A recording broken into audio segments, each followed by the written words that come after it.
Hi friends, मी घरची पूजा वगैरे देवाची करून गेले मंदिरात देवाची पूजा करायला. पण मंदिरात ही गर्दी होती, देवपूजा चालूच होती सगळ्यांची. तर मग मी साईडला बसले होते, त्यांची देवपूजा वगैरे होतं. चला म्हटलं थोडासा व्हिडिओच काढूया, मग काढायला लागले व्हिडिओ. तरीही मी पूजेची थाळी होती घरूनच तयार करून नेली होती. त्यात पंचामृत होतं, केळ होतं, फुलं होते, दुर्वा होत्या, पाणी हे घरचंच नेलतं आणि शिवमूठ होती, तांदूळ होते.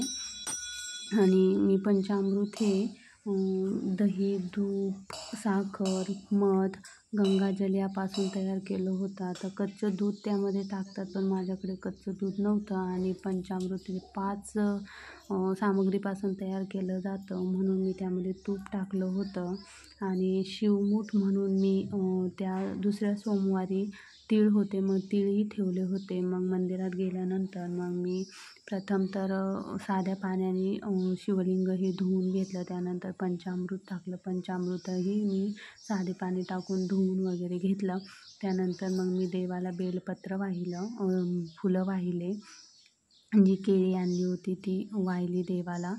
आणि त्यानंतर मग मी नंदीचीही पूजा केली, नंदीलाही बेलपत्र वाहिलं, फुलं वाहिली. असं म्हणतात की आपली जी मनातली इच्छा आहे हे देवापर्यंत पोहोचवायचं काम हे नंदीच करत असतात.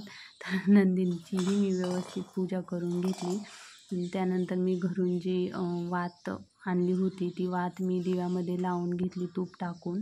आणि त्यानंतर मी शिवमूठही जी आणली होती तिळाची तीही देवाला वाहून घेतली. आणि त्यानंतर मी जे दिवा लावला होता तुपाचा त्याने देवाची आरती केली. बराच वेळ आरती केली. आरती झाल्यानंतर मी संपूर्ण पूजा करताना मी ओम नमः शिवाय, ओम नमः शिवाय असा जप करतच होते. त्यानंतर माझी आरती वगैरे झाली, देवालाही मी त्याची आरती दिली. आणि त्यानंतर बाकीचे लोकही खूप खोळंबले होते, त्यांनाही देवपूजा करायची होती, त्यामुळे मीही पटपट देवपूजा करून घेतली. त्यानंतर मी अगरबत्ती लावून घेतली. अगरबत्ती लावून झाल्यानंतर मला दुसऱ्या मंदिरातही जायचं होतं. मग मी दुसऱ्या मंदिराकडे गेले. अगरबत्ती वगैरे लावून झाल्यानंतर मी एकदा देवाचं व्यवस्थित दर्शन घेतलं आणि मी दुसऱ्या मंदिराकडे गेले. तर दुसरं मंदिर तिथून जवळच होतं. मग मी ते होतं दुर्गा मातेचं मंदिर, तिथेही मी गेले, व्यवस्थित पूजा केली, मातेचं दर्शन घेतलं. कसा वाटला ब्लॉग मला नक्की सांगा. थँक्यू.